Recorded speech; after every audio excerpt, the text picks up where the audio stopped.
waxaan rabaa inaan idiin sheego dhalinyaro ciidankeeniyow dalkii hooyo ee aan ka wada nimiday ee aan u dhaaranay dalka dadka iyo diinta waatii aan ku dhaaranay saddexda da maanta duruufihiisa meeshay ku sugan yihiin aad u ogtihiin hawlaad soo qabateen waa u soo dagaalanteen qaarkiina ku dhaawacmay saaxiibo kuwiina ah ku dhintay oo aad jeceshihiin sidaasoo kale dad badan saaxiibo ah ehel ah qaraabo ah waxay galabsadeen aanay jirin ayaa cadowgu dilay qarax meel ka dhacay iyadoo iska socoto qof hooyo iska socoto suuq ka soo adeeganaysa aabba saaka shaqadiisa u soo kalahay wiil intaba waad soo wada marnay kulli hal maalin ayaan intaasoo boqoloo qof aan maxaanku raha ka sabarnay oo aan dhiigooda iyo dhacaankooda meelay ku dhibceen waay cadow naxariis daran oo aad iyo aad u naxariis daran oo diin aanan haba yaraatee lahayn dadnimo Soomaaliyeedna iyo naxariisteedana aanay ku jirin oo midda adiga kugu jirta ee aad dalka iyo dadka aad u turaysa ee naftaada aad u horaysaay isagu aanay ku jirin nagana mid ah oo naga dhashay waaye nimanka la yiraahdo shabaab waa argagixiso Soomaaliyeed ma ahan ee waa argagixiso caalami ah waa niman leh ajando caalami ay leen ajando Soomaaliyeed ma laha adduunyada qaaradaha ay muraad ka leeyihiin laakiin annaga maxay naga dhigteen meeshii ay maxaanku raadaay ay ka duulayeen ka kacayeen deex gacmeedkooda meeshuu ka kacayay ayaa Soomaaliya noqotay nasiib darrada waxaan rabaa marka inaan idiin sheego nimankaasi magaca diinta ay ku qaraabtaan sababtay ugu qaraabtaan waa maxay waa waxa kaliya ee ummadda Soomaaliyeed meel kastoo ay joogto ay ka midaysan tahay ayaa ah diinta islaamka waa ku midaysanna kuma kala qaybsan reer qurac iyo reer qansax iyo inaan kala nahay waa laga yaabaa laakiin kala muslim maahay meesha dadka dhan oo xagga haday tagaan adiga reer qurac tahay aan laga dhahay oo xagga haday tagaan adiga reer qansax tahay aan laga lahayn oo intay fikireen ay arkeen gabaadka inuu u noqon karo waxay noqotay diinta islaamka diinta islaamka diin nabadeed oo ummadani ay leedahay aanay ku midaysan tahay ahayd waana dhaxgaleen waxaad aragtay sameyn waxaan rabaa markaa inaan idiin sheego annaga markaan waxaa naga go'an aniga iyo dowladda aan madaxda ka ah ee dadka Soomaaliyeed shacabka Soomaaliyeed ii doorteen aniga oo adinkana idinku tiirsan shacabka Soomaaliyeed meel kastoo ay joogaan ku tiirsan allana ku tiirsan nimankaasi inaan dalka Soomaaliya ka saarno ka baabi'ino ayaa anaga go'aano ah siyaasadkii hore ee 15 sano jiraane 15 sano waqti yar baa dad badan dhalinyaro badan oo adikeeda kamid ah aad ay caruur u ahaayeen 15 sano ka hor maantana dad mas'uuliyiin ah oo u taagan muxuu ahaay dalkii inay daafacaan waa siyaasadii waaya aragnimo wixii aan soo aragnay inaan wax ku darsanno oo aan maxaanku iraahday ka faa'iideysano oo aan ku dhaqanno si aan u jibino cadowgaas aan dalka uga xoreysano waay siyaasadkaasi nooma shaqeynin 15 sano ficilka la qaadayo dagaalka la qaadayo la galayahay wuxuu ku salaysan yahay siyaasadda dawladda ee cadowga horta ay ka leedahay cadowgan waa maxay siyaasaddan ka rabno meenan dhinac u riixnaan rabnaa meenan soo qabqabanaan rabnaa meenan baabi'inaan rabnaa meenan dhul gaara ka kicino maxaan ka rabnaa cadowga siyaasadka aan hadda ka hor kusoo dhaqmaynay oo dagaalka aan shabaab kula jirnay aasaaska u ahay kow waxaa ka ahay siyaasad la yiraahdo xeer edegayn containment muddo kadib siyaasad kale la keenay la yiraahdo shabaab hoos ha loo dhigo hal awoodiisa hoos ha loo dhigo afka qalaad lagu yiraahdo maxay degrading awoodiisa hal khafiifiyo hoos ha loo dhigo iyo waxa ay qaban karaan ama ay halayn karaan siyaasad fiican ay ahayd laakiin naguma filnayn shabaabku duul xere ay degan yihiin soo burburi meel checkpoint ku leeyihiin ciidamaha loo dira soo galaan kuwa kale maxaa inta dhaqaaqaan xeryo ay degan yihiin ha soo burburiyaan maxaa ka dhashay inay la qabsadaan xeradaana la burburinaa 2 usbuuc ka bacdi xeradii horeba ka daran waa dhisan tahayba waa joogtaa meelaha checkpoint u yeel isbaar u tiilay waa la yimid cagaha lagu kala leef waa laga tagay maalinta dambe isbaaradii inta hore ka xoog badanay ataan meeshii amaba 2 iyo 3 noqotaa taan sidaas daraadeed awoodda shabaab hal la dhimo waxay ka samaysteen difaac awoodooda hal dhimo mugil yaraaba inay si kale awoodda u korsadaan inay la yimaadaan waxay ka samaysteen caqli badan muddadaas 15 sano ah oo siyaasaadkaasi aan ku dhaqmaynay maalinba maalinta ka dambaysa shabaab waa sii xoogaysanayeen baadiyaha ayagoo joogo duurka lagu eriyado yay ka yimaadeen magaalooyinkay yimaadeen maalinta ka dambayso intii hore waa kasii xoog badan yihiin labadaas siyaasadood iyo khibraddii laga dhaxlay markaan soo aragnay annaga go'aanaan gaarnay siyaasad cusub inaan dejinno dalka u dejinno oo ah shabaab in la tirtiro labada siyaasadoodoo hore ciidan basay ku salaysnaayeen ciidan duulaayo la diriraayo shabaab noocyo kala duwan oo farsamo dagaal isticmaalayo mid daroon wato oo ku duqaynaayo saasay ahayd kuwa helicopter inta lagu qaado meel laga dul dejinaayo dhammaan ciidan ay ahayd taasi marka waxba iskama bedelin way soconay farsamooyin cusub advanced courses adduunyo kale howla la sii galaa way soconay ciidanka waa tiirka ugu weyn oo dagaalka shabaab waa military waa ama ciidamada amniga noocay doonaan ha ahaadeen waa laakiin wax kalaan ku daraynaa oo aan hore u jirin waxaan ku daraynaa dagaalka fikirka diinta ay ka been sheegayaan oo ay naga qaateen oo dad badan oo Soomaaliyeed ay ku qanceen diintuba inay ayagu wakiilkiin oo kuwa diinta saxda sheegayeen inaan dadku u sheegno beenaalayaal waay diin ma aha waxay wadaan shaqo ku mara diinta islaamka dadka inaan u sheegno oo aan la nimaado tabo iyo farsamo oo aan dagaal shabaab kula dagaalamayno inaan annaga dib uga soo ceshano narrative-ka ama isloog halhayska diinta dadkeena aan ugu sheegayno inaanay diinta ayaga wakiilka ahayn ee wax khaldan ay wakiilka yihiin gacan ku dhiiglayaal inay yihiin arxan laawayaal inay yihiin ajnabi iyo balaayo iyo shisheeye inay u shaqeeyaan maxaa naga galaa nagaal qaacida iyo fikir iyo farcid maxaa naga galay aniga balaayadan ajnabiga iyo la soo daldalayo Soomaaliya inta la kale lagu tababaro balaayada loo adeejinayo maxaa naga galay maxaa naga khusay maxay nagala dhaxee dalka Soomaaliya muslimiinta iskale laakiin muslimiinta iskale waa kuwe muslimiinta Soomaalida aha iskale muslim walba dalkiisu leeyahay cid aan dalka la leenahay ma jirto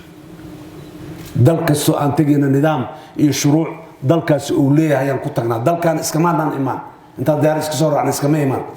shuruuc iyo nidaam iyo heshiisyo ku nimad iyo raali ahaansho dawladdiisa ay raali ka tahay Soomaaliya sidaas oo kale muslimku waa imaan karaa laakiin heshiis iyo raali ahaansho dawladda Soomaaliya iyo magaca shacabka Soomaaliyeed ayay ku imaan karaan nin kastoo dalkeena imaanayo sidaas daraadeed waa inaan nimankaas dib uga soo ceshanaa diinta ay naga xadeen waa naga xadeen waa frontiga labaad oo dagaalka oo noo jooga oo aan furayno fronti saddexaad jiro iyo mid afraad kan saddexaad waxa waaye tubooyinkaas dhaqaalaha ay ka helaan inaan soo xirno waay kan dekada u joogo kan baadiyaha u joogo zakada u aruuriya kan maxaan ku raadaay cashuuraha kale u aruuriya kan ay u bixiyaan muxuu ahay tabarucaadka jihaadka kan u aruuriya waxaasoo dhan kuwa ka shaqeeyaay inaan gacanta ku dhigno tubooyinkaas aan soo xirno waayo farsamadeeda iyo sida loo waxaynayo istiraatiijiyaadkeeda waa noo yaalaan waa ku dhaqaaqaynaa waa samaynaynaa hadday baasa waayaan ilaan hadda waxay samaan baasadii Soomaaliya ka aruuriyaan dibadda u diraan ka Mozambique ka dagaalamaya ka Nigeria ka dagaalamaya tabarucaadka Soomaaliya laga ururiyo qaarkooda loo geeyaa gaar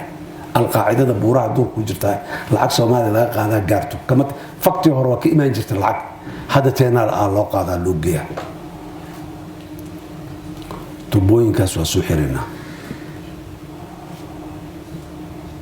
nimanka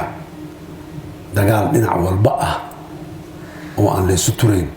yani intaas dagaal oo furanta markaan furno albaabaan meel uga furaynaa albaab ayaa u furaynaa ninkii ka tanasula mabda'a xag jirnimada ee ay aaminsan yihiin caqiidada shabaab ninka ka tanasula inta public dadka Soomaaliya soo istaag yiraa aniga waa ka tanasulay waxaasi waa khaldanaayeen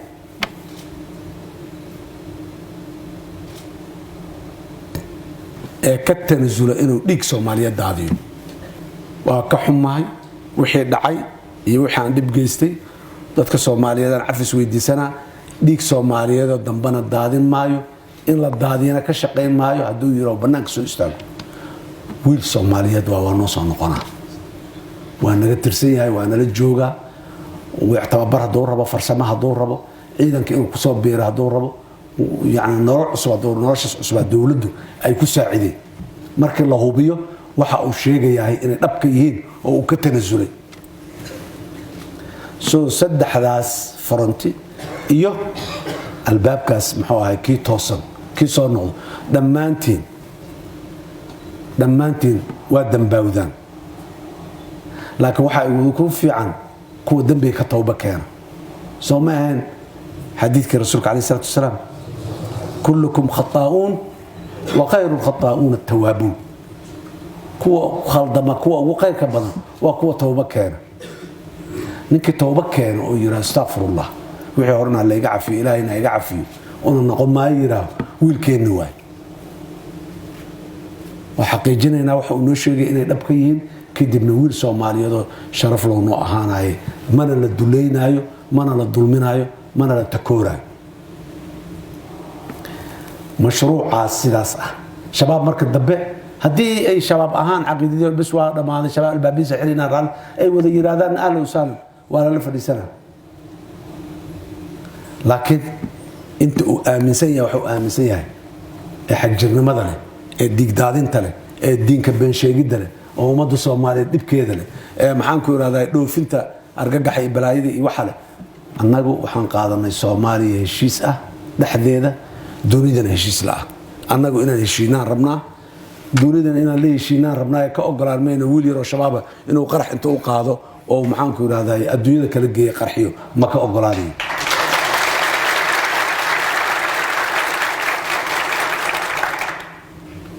وحان ربنا مركز اليرو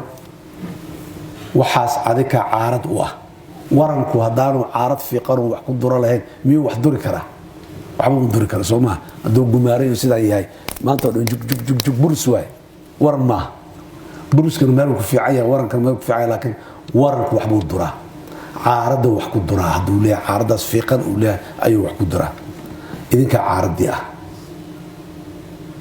in shabaab la difiid gareeyo oo shabaab la jabiyo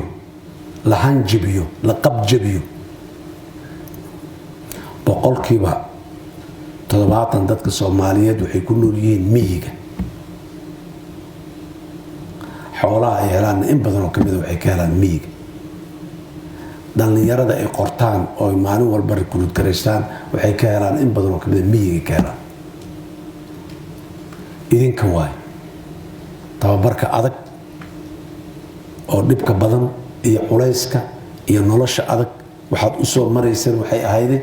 noloshaas adag ee miyiga ka jirta inaad u bareertaan oo buraashada intaad biyo ku shubataan aad ka daba lugaysaan shabaab in shabaab waa lugayaa baabayaal ma wato markuu xari isugu tago meel isugu tago soo duulayo ama xero weyn uu degan yahay qalab kasta waa loo qaadanaya waa la aadaya laakiin midka aan sheegay zakada abuurinayo iyo kan wiilka dugsi quraanka meel ku dhigtay inta u taga maxaan ku raadahay soo recruit garanaya soo qorayahay waa lugeynayaan laga daba lugay u baahan yihiin buraashad inta biyo looga daba shubto la daba kacay u baahan yihiin intuu jooga la yiraahdo dhalinyaro aad iyo aad ayaad mar kale idin hambalyeynaya idinku mahad celinaya idin bogaadinaya idin sugayna kulli foolka gacanta noo saaran tahay goormay soo noqon doona waxa soo dhan marka guul waxa la yiraahdaa guul sideedaba ninkii holiya hela ninkii isku dayo inuu guuleysto ninkaas un baa guul haddaadan isku dayin inaad marka horeba aad guuleysamaysid laakiin guul ninkii holiya hela horaa loo yiri annaga waxaa naga go'an inaan holino rajada inaan helna aan aadayno weynta inaan guuleysanayna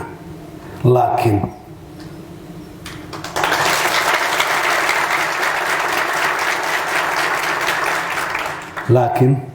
inaan guuleysano ciidan ahaan hal shardi ay leedahay shardigaas markii la helo ka bacdiya waxa kale qoray la helo rasaas la helo raashin la cuno la helo shidaal oo baabuurka lagu shubto la helo baabuur teknika la helo beeba la helo waxaas la helo ka bacdi iimaanay ka bacdi hal wax oo waxa jiro wax kasto beeba kasta iyo taangi kasta iyo diyaarad kasto haysato halkaas wax haduu ka maqan yahay wiliga guul ma gaaris halkaas waa maxay discipline haddaadan discipline lahayn hubka ugu casrisan ee gaashaanbuurta naataysta hadii lagu siiyo shabaab haltuuna kama kici kartid why because adiga baa muxuu ahay aan aaba isdirsan oo dhaxdeeda isxagal gaadayo oo iswaxaynaya maxaad cadow iska celisaa Soomaalida qaarkeed waxay ku maamaadaa urkooliya ugaarsada dadku ku ugaaratada xilliyada abaaraha waliba dhibaatooyin badan jira hadda oo kale yaa la ugaarsadaa xilliyada aaranka xoolihi caana dhalayo ayaga maxay hilib le waa beeriya baxay badarkiya bakaaran ugaarta baahi looma qabo lama ugaarsado lama aado laakiin xilliyada abaaruhu ay yimaadaan duruufaha adag ay yimaadaan waa ugaara raasada marka jamaacada suraaca waxa la yiraahdaa marka urkuliya ugaarso maxay dadkaas waxay aaminsan yihiin oo aanay way arwaaqan haddii aanay isku niyad furnayn oo isku calool fayoobeen oo mid col la yahay oo xagal gaadayo oo ugaarta iyo horta hilinkan ay ku jirto ugaarta hadii la soo helo waa la wada qalanayaa hilbaana waa la wada cunayaa laakiin nima wuxuu qabaa ama adigu inta soo heshado aad ama kaliga baad hadu wala baxdaa gooni qalbiga ugu jirtaa waxa la yiraahdaa ugaar lama helayo waxay ku leeyihiin waa fact waa xaqiiqo la soo tijaabiyo ugaar lama soo helayo ama inta dhaawacantay baxsanay ama inta ku dhacday dhimanay baqtinay adoon gaarin marka lama helo marka waxay yiraahdaan marka la ugaarsanay waa la isu yimaadaa waxa la yiraahdaa haye yaa wax isu qaba yaa isqaniinsan yaa wax ka dhaxeeyaan waa la isu sheegaa waa la is cafiyaa maxaan ku yiraahdaa gacanta la is saaraa waa la wada duceystaa markaas kadib la baxaa ugaarta la doontaa warcaada waa markaan aadayno rabbi inaan wajahno haddaan isxagal gaadayno oo kan uu guuleysanin magacu yeeranaya ka dhowr magaca islaana oo aan leeyahay ka waaba ku dhibiyay adoo asoo gacantaada ku dhimanin hadintay horta bal inta u banay meeshaan ku banay oo kuwani waa kuwii sidaas ahayo maal hebel saa idin fiiriya haddaad tihiin jamaaca meel ma tegeen ma guuleysanin hal hadaf leediin ma isku jufa ma ahidin isku qabiil ma ahidin reer hebelnimo meeshan ku maydaan imaanin cid ma karta ma jirto reer hebel inta isku tagay wiilashooda akademiyada ma soo dirsan karaan ya magaca ummadda Soomaaliyeed ma xasan sheekna idima keeni kara xataa jidkaas wuxuu ahaa bil ka hor karaan dhinac iska fadhiyaan muxuu ahaa safiirka meel cafeteria intaan ku kulanaan shaahi iska caabiyaan iska sheekaysanay no one ana qofna ahayn dowladda Turkiga inta warqad u qorasaan isaan hana loo yeelo ama saan isaan hana ma dhigi karin laakiin maanta maxaan ku ahay magaca ummadda Soomaaliyeed ku ahay madaxweynaha yimiday inta uu orod ka daba kabashlay soo dhaweey waxay madaxweynaha kale la fadhiisay dhageysta maxaa rabtiin kan waa dhiba kan idin sii karo kan aan siinayna kan aan idin ka rabnaa idinku kan noo yeela nala leeyahay magaca ummadda Soomaaliyeed lagu leeyahay haybadda ummadda Soomaaliyeed lagu leeyahay waxa aad meeshan ku joogtaan magacaas iyo haybadaas waaye maxaa la rabaa inaad sii xoojisaan kor u sii qaadaan la rabaa uma qaadi kartaan haddaa is haysataan uma qaadi kartaan haddaa taliyo unugaaga iyo taliyo kooxdaada iyo maxaan ku taliyo horintaada iyo waxaaga aadan awaamirtiisa yeelin xataa haddii uu taliyahaagu uu kaa khaldan yahay maalintaas waa bin aadan si un ay wax ka noqdaan oo amar khaldan ama wax aan ku sii xataa inaad inta qaadato ka tagto maalin la degan yahay aad u timaado tiraa taliye aniga shar sidaan ay tiri saan sax ugu ma ahayn xataa waa daw laakiin warna tag wala khalad waxa loo sheegay sidii hadaa tiri hal la xira asigana uu ku yira damage-ka meeshaas ka dhacay weliga waa ku daba jooga qaanuunka waxa loo sameeyay in lagu kala badbaado inaan la kala uqdadoobin gartu gacmala aanay geed kugu xirtaa Soomaalida ma dhihi jirin asoo xoog loo meel taagana afar odayo waayir sideen jira waa gar daran yahay geedkaas lagu xiray inta tiraado la wada geedka lagu xiray waa baadiyaha markaan joogay yaa inta la wada geed lagu xiray markaas waxa la jiray reerka oo dhaansadana laga gowraca la dhihi jiray asal dhihi jiray asiga soo qabo inta loo diro oo isagu keen inta ku dabar la yiraahdo yaa gowraca la dhihi jiray waa gar daran yahay isaguna inuu gar daran yahay ku qancay waa yeelaya qaanuunkii miyiga markaan joogna saa u dhaqmi jirnay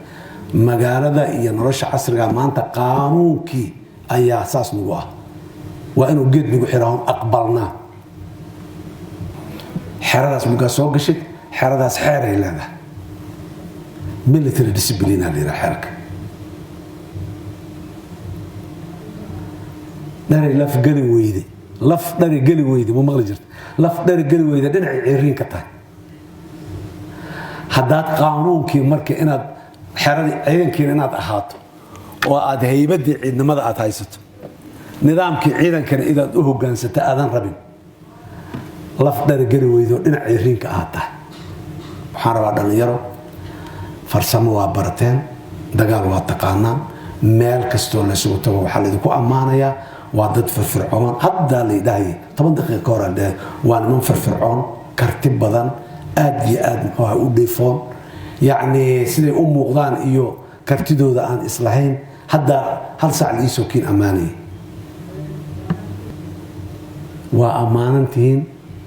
dhiiranaanta la ku sheegaa niman ajnabi hadda ku waxay yiraahdeen tababarayaal ah oo xamar Soomaaliya joogay ciidamada tababarayna markii maalin intii shaqada dhamaad waa baxay ciidamada waa warsad waxay ii warrama wiilashan aad tababaraysid reer madaxweynaha anaga Afghanistan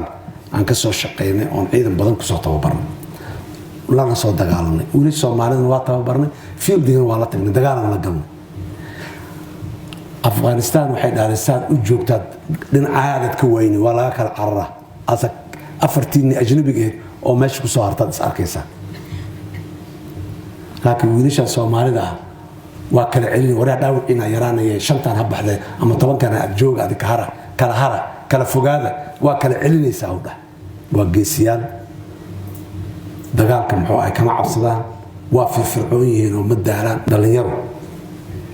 waxaan rabnaa annaga dad muslimiin ahna laa ilaaha illa allah muhammadur rasuulullah qof walba oo abdullu dhawaaqo saasu salligu soo boodaya ama wuxuu u dhameystirayaa shahaadada haddana wax oo cagsiga u sameynaya wax cagsiga oo waxaas oo ku dhawaaqi ka soo horjeedo sameynaya waxaan rabaa warnimo yahow haddii dhiigeenna qaaliga ah qiimaha aan u bixinayno waxa u dhigma inaan helno haddaan rabo oo sharaf iyo karaamo adduunyo iyo mid aakhiro oo fiican ah aan dhowrsanaano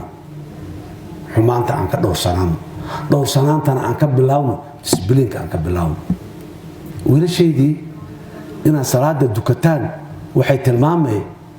muslim toosan inaad tahay ilaahay wuxuu yidhi subxaanahu wa tacaala aniga iyo addoonkayga xarigga isu kayn xira waa salaada ninkii salaada gooyo xarigga isu kayn xiraya ayuu gooyey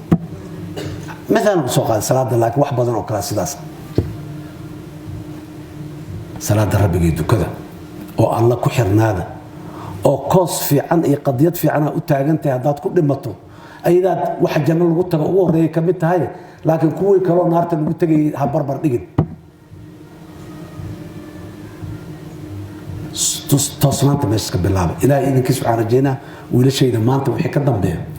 kuwa badan oo waxaan aad u garanayaa ama aan qiyaasaya xufaad oo quraanka yaqaano diinta yaqaano maxaan ku iraahdaa inay idinka mid yihiin intaan oo dhalinyaro oo Soomaali isku timaday inay ku jiraan waa huba qaar diinta yaqaan war kuwa diinta yaqaano kuwa kale walaalihiin la hadla kuwa muxuu ahaay fursad aan u helin wax badan oo kamid diinta inay bartaan walaalka yaqaan ka dhigayso waa cilmi adduunyada ku anfacay aqal adduunyada sharaf iyo karaamo iyo cizi ayuu ku yeelaya aakhirana muxuu ahaay jannadu ku geenaya 10 sano markaan jiray oo dugsi quraanka dhiganayay oo quraanka dhameeyay ayaa salaada la baray quraankii xifdintiisii wixii aan ku jiray markaan ka baxay markaas la bilaabay safiinatu salaada la baray dhalinyaro iska taqaanaa off and on laakiin xusuusta waxay tahay 15 sano markaan gaaray oo waaqaan gaartay la yiri salaad la'aan ma ahaan walaxan fiicnaan ahayna kama qaadin maal qabeen ma ay daara badan mali wax badan oo layga dhaxloon hadda maanta dhintaan leeyahay ma laha laakiin maalinna irsaaqada ciriiri igama gelin reerka maanta maxay cunayaan weli kama fikirin macallin iskoolan ka soo bilaabay profession ilaa maanta madaxweyne ah maxaa ilmahaagu maanta maxaa siinaysaa ima soo marin wixii xataa duruufo adag dalka ay soo mariyeen ilaahay irsaaqada iguma dhimin laakiin maal qabeen may anna maalka ma badanayn jirin lacag haddaan xoogaa helana meelaha inta dhigtaan ilmahayga wax ku bari jiray ilmo kaloo maxaan ku raadahay qaraaba ama deris ah ama agoon ahaan yaan ku kaalmay jiray haddaan helana maal qabeen maahi hanti badan oo meel ii taallaa ima jirto qoyskayga Istanbul apartment isku malaha Nairobi apartment isku malaha aniga iyo waxaan dhalay iyo xaasaskayga midna adikoo dad yar oo dhaqaalahooda oo aad iyo dakhliga soo galay yar inay apartments meel walba iyo daar uga dhisan yihiin walaalayaal waxa ugu fiican intaas waay irsaaqada ilaah ballan qaaday si fiican hadaad ku raadisana ayadoo sahlanaad heli wiilasheediyo qofka bini'aadamka waxa uu hadiyad ahaan u bixiyo naftiisa ugu weyn wax nafta ka qaalisan oo la bixiyaay ma jiraan taasaa diyaar la tahay inaad bixiso war waxa kaaga garaafaynayo oo kooskaas iyo qadiyadaas xooga badan iyo naftii horanimadaas xooga badan waxa ka ciladeynaya yarka ka imo salaada waa waana dukada waxaan idin rabaa khayr badan Allah idin siiyo waa mahadsantihiin aad iyo aad ayaan ugu faraxsanahay maanta inaan idin imaado tababarka soo gasheen arkayna waa ku faraxsanahay tababar aad iyo aad u sareeyo macna leh hanti badan ay ku baxday effort badan iyo dhidid badan oo ku baxay waaye ina kamera dhalisaan rabnaa waa idinku faanaynaa markaad soo noqotaan dalka timaadaan dhawaan hadii alla yira xaqana waa ku kulmi doona waa idin joogaa frontigan idin la joogaa ilaahay idinkiis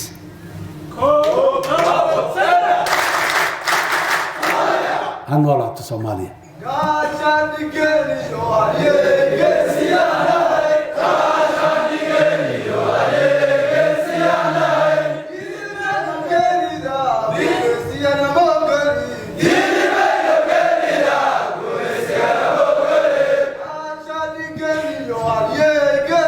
Yeah.